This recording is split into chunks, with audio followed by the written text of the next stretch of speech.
Coming up tonight on YCN News, New Hampshire police need your help looking for an armed robbery suspect. The co-op food store in Lebanon may be the first in its line to unionize. And Lebanon Junior Legion Baseball crushes visiting team Kentucky. For more news, weather, and sports, it's time for YCN News, your local view. Now, your daily digest of the Dartmouth Lake Sunapee region, southern Vermont, and Windsor County. News, sports, weather, and all that is happening in our area. The news on YCN, your local view. Good evening. It's Monday, July 13th. I'm Kurt Weedy, and welcome to YCN News. Police continue to search for the man who held up a club and a knife to a Westmoreland, New Hampshire store clerk yesterday night, demanding money. New Hampshire State Police say the armed robbery took place at Mac's convenience store around 7:30 p.m. The clerk on duty handed over an undisclosed amount of money, according to police. The suspect is described as having a stocky build, a beard, white skin, and between 5'6" and 5'7" feet tall. He wore a gray sweatshirt, black Adidas shorts, black and white Nike baseball cap, and flip-flops. Police believe he headed north on Route 12 after fleeing the store. A police canine followed the suspect's scent until the scent disappeared. The suspect may have gotten into the car at that point. Anyone with any information regarding this case is asked to contact Trooper Sean Eaton at 603-223-8494. Well, it remains to be seen if workers of the co-op food store in Lebanon will vote to join a New England branch of the United Food and Commercial Workers. If so, the Lebanon store would be the only grocer under the umbrella of co-op food stores of New Hampshire and Vermont to unionize. There are 110 full and part-time employees at the Lebanon store in Centera Park who are eligible to vote, according to the Valley News newspaper. Now, voting will be held by secret ballot next Monday during two different 2-hour time periods during the day. The co-op's other locations include 2 stores in Hanover, an automotive service center also in that town, and White River Junction, Vermont. Now, labor relations between Lebanon employees and co-op management have made the news since last year. 2 longtime employees are suing management, citing wrongful termination based on discrimination. A 3rd employee got her job back after co-op supporters, including customers, demonstrated outside the Lebanon store in her support. Well, get ready for some slower driving times in our region. A reminder that road work is starting today along Main Street in Newport, New Hampshire, and is expected to last for several weeks. And in southeastern Vermont, beginning next Monday, July 20th, road paving is scheduled in Bellows Falls. 6 days a week from 6 a.m. to 6 p.m. from Pond Road down to Westminster Town Line and down Atkinson Street, paving will also be done. Newport School District administrators received good news last week. The middle, high, and tech schools are all accredited and in good standing with the New England Association of Schools and Colleges. Known as NEASC, educators from other New England states review a district's academic programs and assess its strengths and weaknesses as well, reports WNTK Radio. Now, these reviews are usually done every 10 years.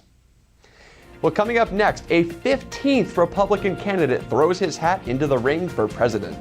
Don't know who yet? Well, we'll have that answer for you coming up when YCN News continues. The YCN News continues in a moment. Welcome back to YCN News. I'm Kurt Weedy. Well, New Hampshire continues to beckon for would-be presidential 2016 candidates. Now, expect to see in some parts of the state Wisconsin Governor Scott Walker. Walker is running for the 2016 Republican presidential nomination. It should be noted that in 2012, he survived a recall vote by the citizens of Wisconsin.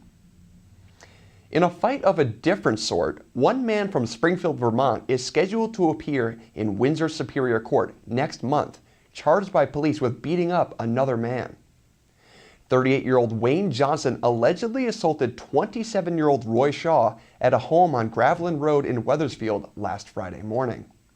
Shaw was treated for minor injuries at Mount Scottney Hospital, and there is no word as of yet on what triggered the fight. Johnson's court date is set for August 18th at 8 in the morning.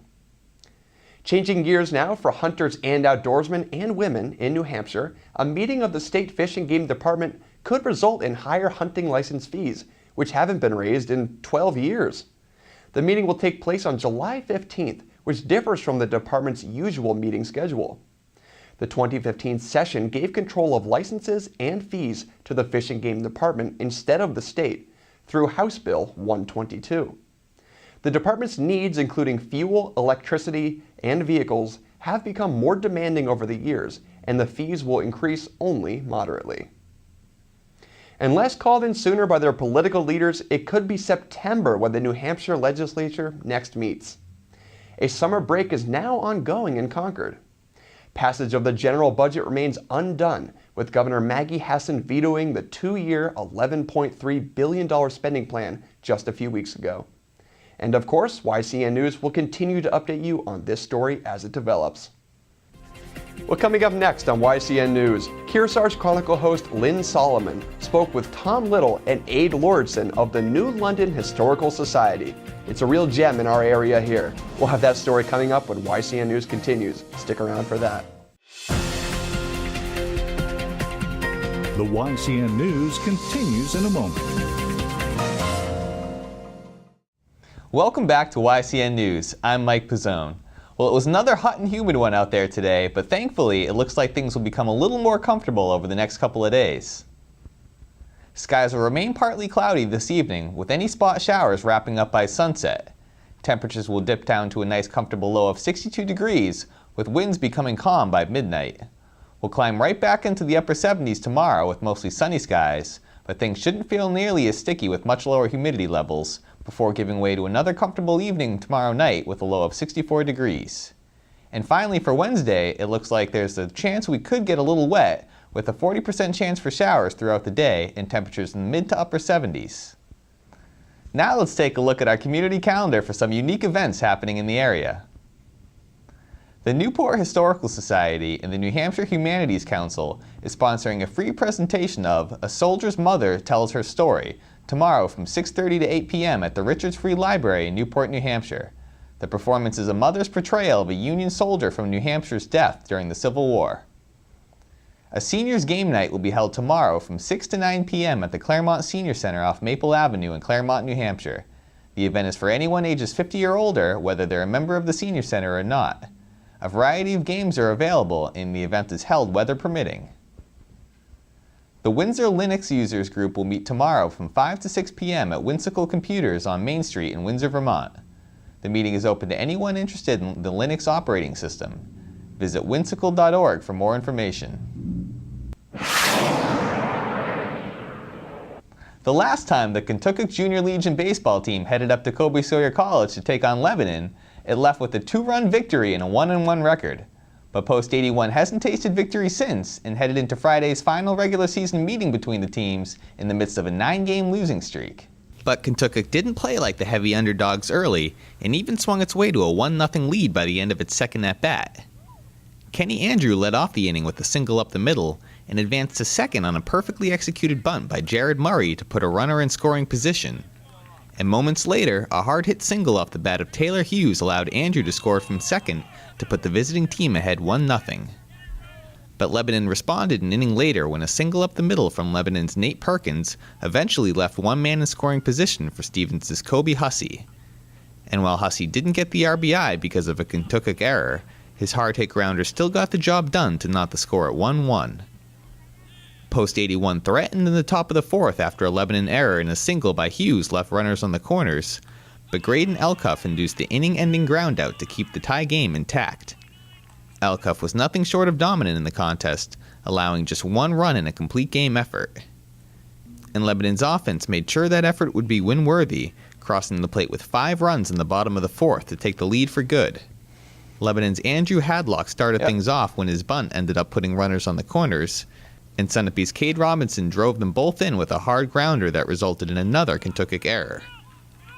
Kyle Hammond plated his team's 4th run moments later on this RBI single, before another RBI single from Perkins and an errant pickoff attempt later in the inning had Lebanon celebrating a 6-1 lead.